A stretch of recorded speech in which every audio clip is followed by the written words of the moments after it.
Boa noite, meus irmãos, salve Maria Imaculada. Nós estamos aqui para mais um vídeo, na verdade a nossa segunda aula sobre condução de oração.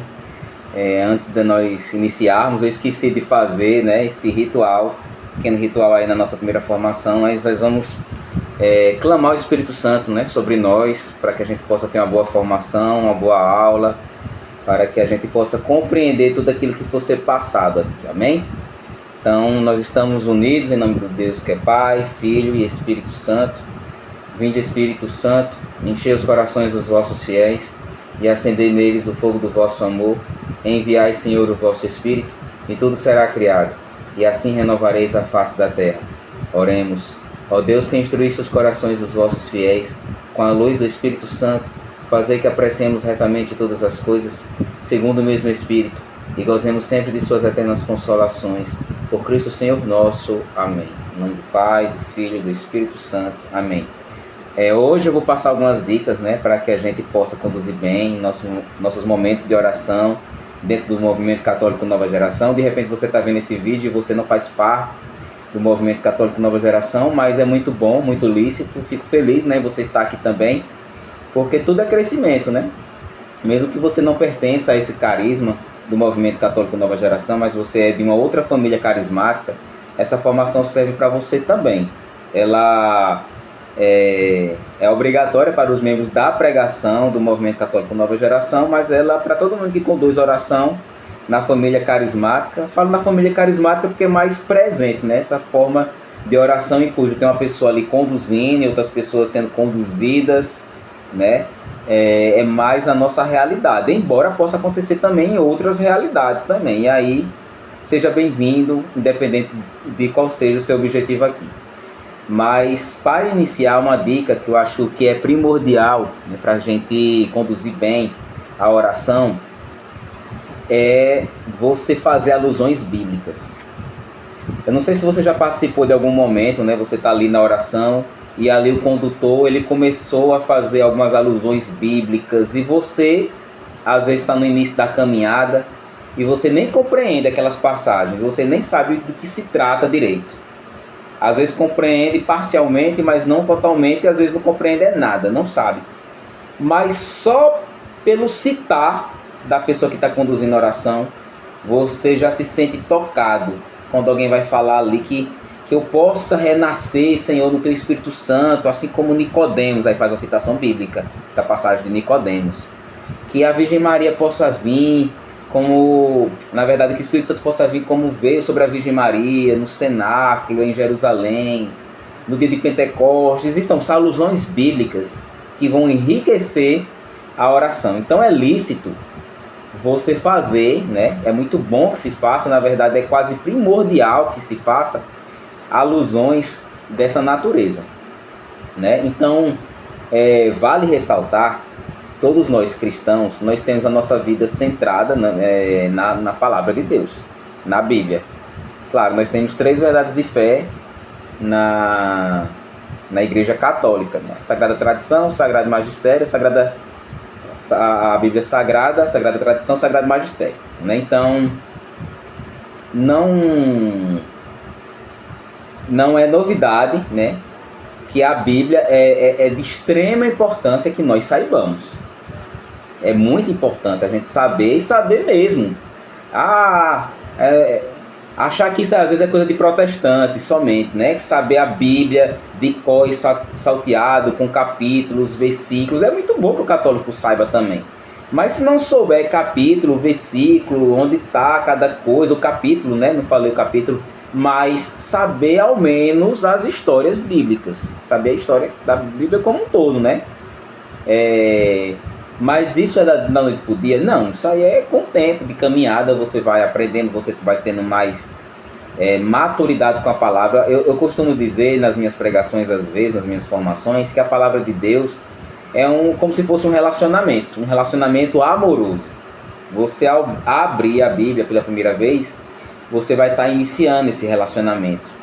E aí você vai construindo, como igual um relacionamento. Você vai construindo ali, o relacionamento de amizade também é dessa forma, Você vai construindo as bases ali, vai se aprofundando. Na Bíblia você vai compreendendo melhor. você vai amadurecendo. Então, com o tempo, você vai fazer isso muito normal, com muita naturalidade.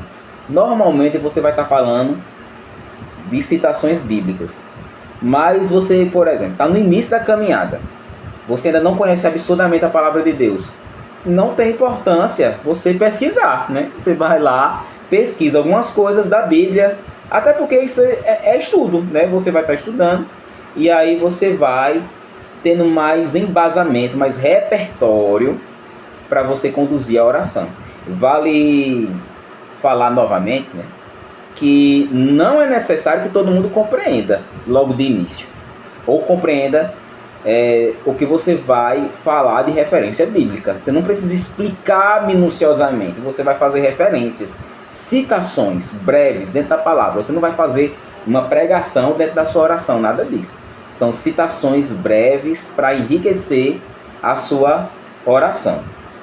Outra coisa muito importante, a questão da impostação da sua voz. Quando você vai conduzir, é muito eficaz que você comece de uma forma mais branda, né? Ali, falando mais suave, e aí você vai no ritmo da música. A música às vezes ela começa a coisa mais lenta, né? Mais suave, você vai ali conduzindo. E aí, no clímax, você começa a colocar mais autoridade na sua voz, né? Falar da forma mais... de uma forma que as pessoas se sintam tocadas ali, pela forma como você está falando. Claro que não é um método de hipnose, nada disso, nem sensacionalismo, nada disso. Mas a forma como você imposta a sua voz, a sua autoridade ao falar, vai fazer com que os corações se abram. Até porque você, como falei na formação passada, você vai estar preparado, vai estar cheio do Espírito Santo para estar fazendo esse momento, né? Então, quando você coloca uma voz mais de autoridade, eu estou usando a expressão aqui, autoridade, não é autoritarismo, não é gritar, não é ser grosseiro, nada disso, mas você vai começar brando e depois agora você, irmão, coloca a mão no coração e você vai falar de uma forma que os corações sejam tocados pela sua forma de falar. Você impôs a voz na sua oração. Outra coisa aqui, um terceiro ponto, é você estar aberto aos dons carismáticos. Então, claro, é muito importante que a gente conheça a Bíblia Sagrada, a Palavra de Deus, conheça o magistério da igreja, a sua tradição. Mas a gente também tem que ter conhecimento de como o Espírito Santo ele se manifesta, né, através dos dons carismáticos, do dom de ciência, do dom de profecia, do dom de palavra, do próprio dom de línguas, né? As pessoas perguntam, eu posso conduzir a oração sem orar em línguas? Poder você pode, né? Mas na família carismática é primordial que você se abra aos dons, porque assim, por que não, né? Por que não se abrir aos dons? Às vezes a gente coloca tanto empecilho, vai colocando tanta barreira no coração, querendo entender tudo, tendo medo de cometer alguma heresia, sendo que a igreja muito claramente ela já se abriu, né, a essa questão da oração em línguas. Eu acho que essa fase já passou na história da igreja, né? Já passou essa fase de achar que a oração em línguas, eu vou estar... É heresia, é não sei o que, mas lá, claro que a formação não é sobre isso, mas eu acho que é muito válido abrir os corações, né? Pra você estar orando em línguas, até porque ela é muito eficaz. Não é sobre isso, mas assim, só citando um pouco, que facilita muito a sua vida em termos de oração se você se abrir aos dons carismáticos como um todo, principalmente a oração em línguas. Os corações se tornam normalmente mais dóceis, as pessoas se abrem mais à vida de conversão.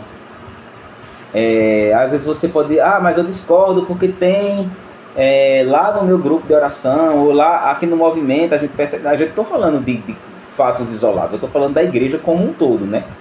E dentro da minha experiência de mais de 20 anos de caminhada. Então, é muito eficaz a oração em línguas e também abrir-se aos dons carismáticos, porque às vezes Deus quer dar um dom quer manifestar ali no nosso meio um milagre, uma profecia, uma palavra de ciência, uma palavra de discernimento dos espíritos, né? E aí, eu não estou aberto aos dons carismáticos, termina não acontecendo. A graça de Deus, tal como ela poderia acontecer ali, dentro do movimento, dentro da oração, dentro do grupo de oração, dentro onde estiver acontecendo essa oração, né? Porque a pessoa, o condutor de oração, é muito estranho essa palavra, condutor, né? Mas a pessoa que está conduzindo, condutor mesmo, né? Ele não se abre, aí a graça deixa de acontecer. Então, que a gente não seja essas pessoas, né? Um conselho particular, mas que a gente realmente esteja aberto à graça de Deus nesse sentido. Porém, no entanto, todavia, coloquei aqui uma seta para lembrar uma coisa, o quarto ponto, que é muito, muito, muito, muito importante. A questão, pessoal, do sensacionalismo. Porque dentro desse Brasil afora, tanto de coisa que acontece absurda, com pessoas que conduzem oração, não está no gibi. Mais do que pregadores que falam coisas absurdas, nós temos pessoas que conduzem oração, que falam coisas absurdas através do sensacionalismo, né? Porque assim, vou explicar uma coisa a vocês. A oração, ela é eficaz independente se acontecer a manifestação do dom carismático ou não, né? Isso aí a gente sabe. Oração é oração. Se você abrir o seu coração, às vezes não aconteceu nada. Veja que eu não estou me contradizendo. Eu estou falando que os dons carismáticos são de extrema eficácia. Mas eu não disse que os dons carismáticos são necessários. Claro, os dons carismáticos eu falo assim, né? Esses dons, na verdade, é a manifestação visível dos dons. Porque o dom é necessário sim, né? O dom do Espírito Santo descer sobre nós é necessário para que a gente ore. Mas eu estou falando aqui dos 9 dons carismáticos. A profecia, a oração, a oração em línguas, discernimento, dom da interpretação das línguas, discernimento dos espíritos, profecia, ciência, profecia falei 2 vezes, né? Dom de ciências, então, essa coisa toda. Assim, de forma visível não é necessário que aconteça. Mas assim, parece que tem gente que só acredita na oração eficaz se aconteceu lá a manifestação do dom de não sei o que, da interpretação das línguas, ou a pessoa repousou. Repousar é assim, campeão, né? As pessoas só acreditam às vezes que a oração só deu certo se a pessoa repousou. E não é dessa forma que acontece, né?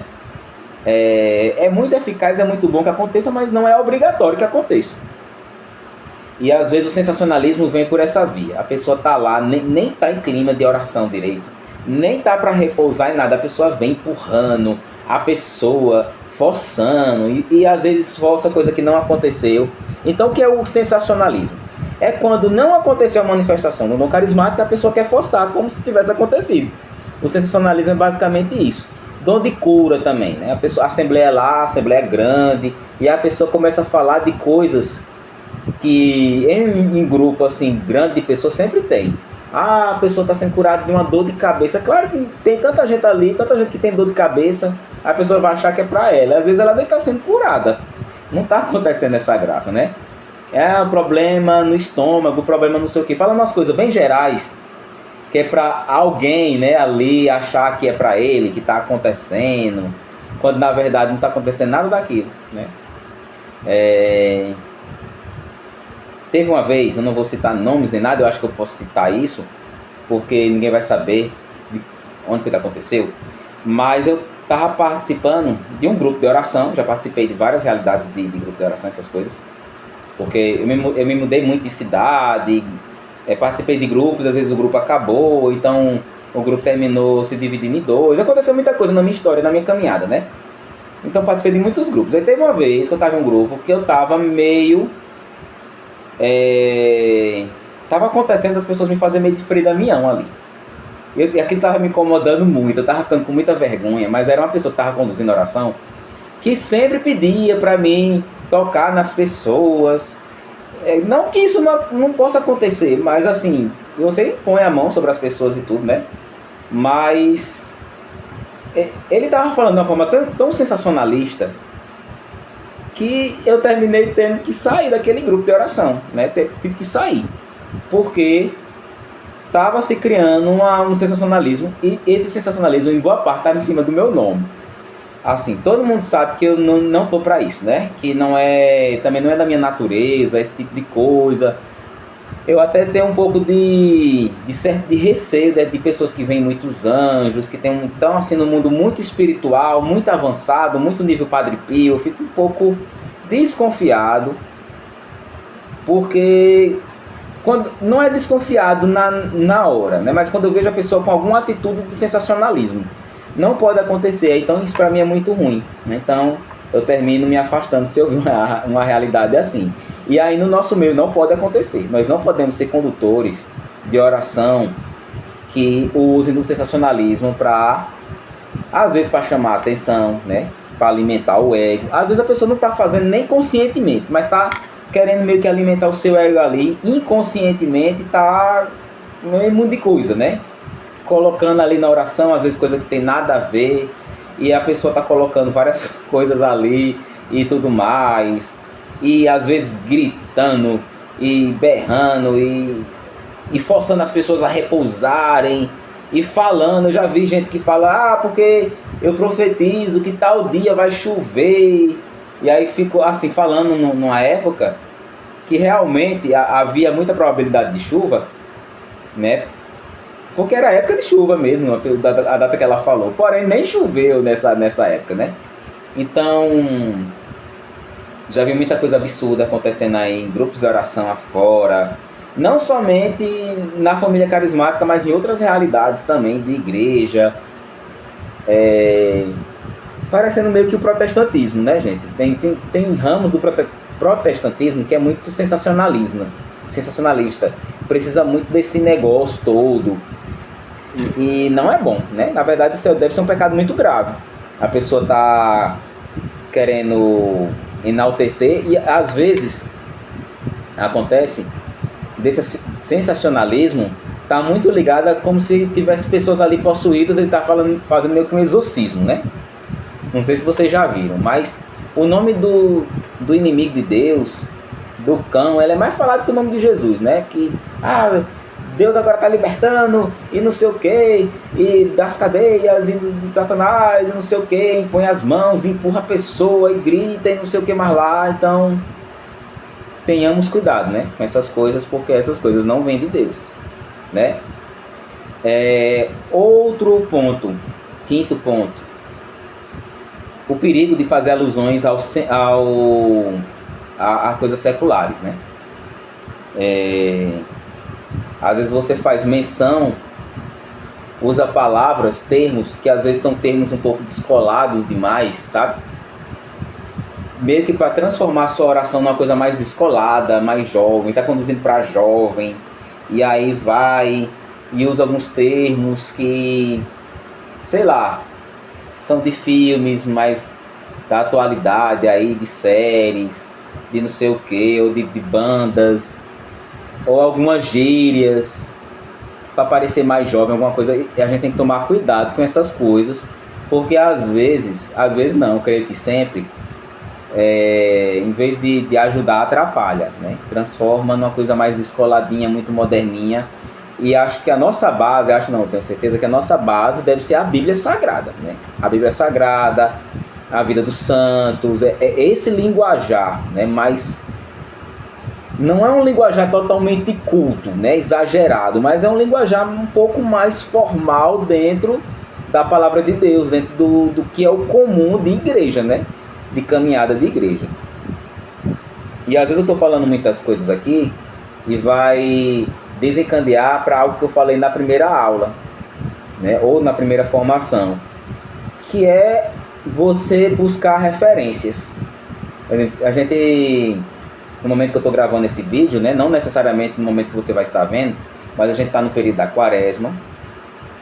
E aí temos Frei Gilson, que ora todo dia, às 4 horas da manhã, reza o rosário. Tem o Instituto Hesed, que são pessoas muito maduras, né? Muito de caminhada, né? Pessoas que realmente vivem claramente a santidade e que podem ser boas referências na sua conduta. Na formação anterior eu citei Dunga e Helena Ribeiro, que foram inspirações para mim na minha juventude, né? Mas tem muitas pessoas em cuja a gente pode meio que, como eu falei na primeira formação, não é que a gente vai fazer uma fotocópia daquela pessoa, até os trejeitos da pessoa tá ali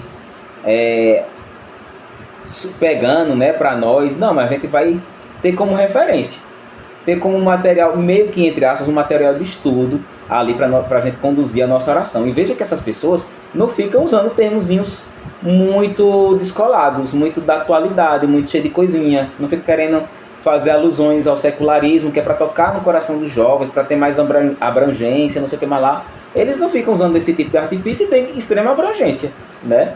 Então não é necessário, não tem nada a ver, não precisa nada disso. O sexto ponto, questão dos equívocos doutrinários, coisa para a gente tomar bastante cuidado aqui.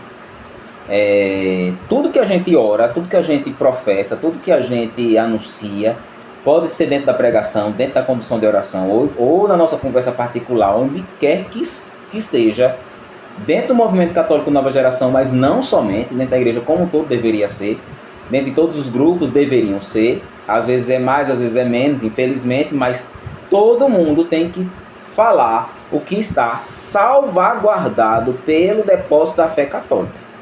Então, a gente tem que estudar a nossa fé, a gente tem que estudar a nossa religião, tem que estudar o que a igreja acredita, o que a igreja professa, o que a igreja crê, né, para que a gente não esteja falando nada que seja contrário à fé católica ou algo que não, nem assim necessariamente já é contrário à fé católica, mas algo que a igreja católica não chegou a uma conclusão.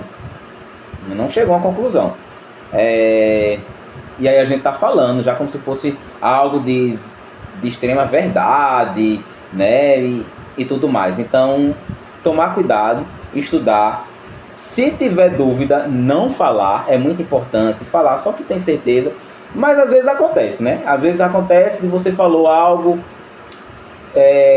que você se equivocou, né? Aconteceu, você sem querer se equivocou em alguma coisa. Se tiver como remediar ali na própria oração, né, através do meio de um jogo de cintura, você remedia.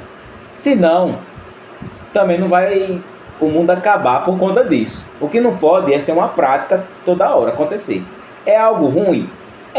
Né? Não posso mentir para você, dizer que você falou uma coisa que não é da fé católica, você terminou falando, expressando lá, e não é da fé católica, né? Então é algo ruim que aconteceu.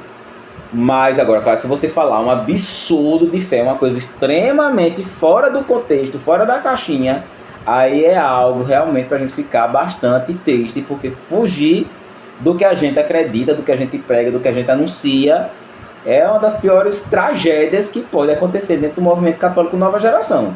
Eu falo como fundador do movimento, porque a gente está aqui justamente para fazer o contrário. É para falar tudo o que a nossa fé nos ensina. Se a gente faz o contrário, é realmente bastante ruim, né? Sétimo ponto e último ponto de hoje, né, dessa formação de hoje, dessa aula, é a questão da pregoração. Esse termo não existe na língua portuguesa. Se você for lá no dicionário, pregoração, você não vai achar. É um termo que ele é usado aí no meio, nesse meio assim, mais carismático, né? Mas ele é para definir quando a pessoa vai conduzir a oração, ela se colocou lá na frente. Por exemplo, eu estou olhando para um ícone de Nossa Senhora aqui. Vou até mostrar para vocês. Está aqui perto de mim. O ícone de Nossa Senhora. Aí eu olhei para ele, lembrei, momento mariano. A pessoa está lá, vai conduzir a oração e começa a falar de Nossa Senhora. Só que ela começa a pregar sobre Nossa Senhora. Ela, em vez de fazer com que as pessoas clamem a intercessão de Nossa Senhora, clamem para estar guardado pelo manto de Maria, que Nossa Senhora venha conduzi-lo na sua oração, consagrar o seu encontro de hoje a Nossa Senhora, ou a sua família, essas coisas que se fazem em oração, a pessoa começa a falar dos dogmas marianos. Aí começa a falar do amor de Maria. Claro, pode falar do amor de Maria, de alguma coisa, de algum dogma mariano, não dos 4, né? Você vai fazer uma lista ali dos 4.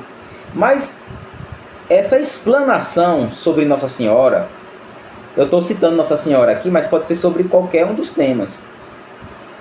Ela deve ser muito breve, tem que ser ali no iniciozinho e breve, para não fugir da natureza do que é a oração. Porque se você começar a falar demais, tem 2 perigos. Primeiro, você foge da natureza da oração, você está pregando. Aí a pessoa vai estar lá, já vai ter uma pregação do irmão que vai pregar depois da oração. Aí você está pregando já, daqui a pouco fugiu totalmente da natureza, né? Primeiro perigo que pode acontecer. Segundo perigo é você começar a falar coisas que o irmão já vai falar na pregação, né? O irmão preparou a pregação dele, vai falar sobre Nossa Senhora, um exemplo, né? E aí vai falar ali, deixa eu ver, do dogma Nossa Senhora Mãe de Deus, né? Ou, deixa eu ver, da Imaculada Conceição, dogma da Imaculada Conceição. Nossa Senhora, ela foi concebida sem o pecado original dos nossos primeiros pais, Adão e Eva, não sei o que, ela é santa, ela é pura. Claro, você pode falar alguma coisa nesse sentido, mas não pode fugir. Tá dando para compreender o que é a pré-oração? Vai falar do Espírito Santo. Aí começa a fugir abruptamente, falar ali, o Espírito Santo é a terceira pessoa da Santíssima Trindade, porque Santo Agostinho, não sei o que, São Tomás de Aquino falou não sei do que do Espírito Santo. Fugiu, né, totalmente, e começa a se estender. Se estender, passou 1 minuto, passou 2, passou 3, 5 minutos, a pessoa está ali na pré-oração, às vezes é chamado para pregar, não prega. Aí quando é para orar, quer pregar, então não pode, né? A pré-oração não pode acontecer, fica bastante ruim, às vezes fica chato, né? Enfadonho, a pessoa está ali em pé, porque na pregação todo mundo está sentado, está confortável para você escutar. Quando você está pregando na oração, as pessoas estão em pé, porque elas estão esperando é a oração.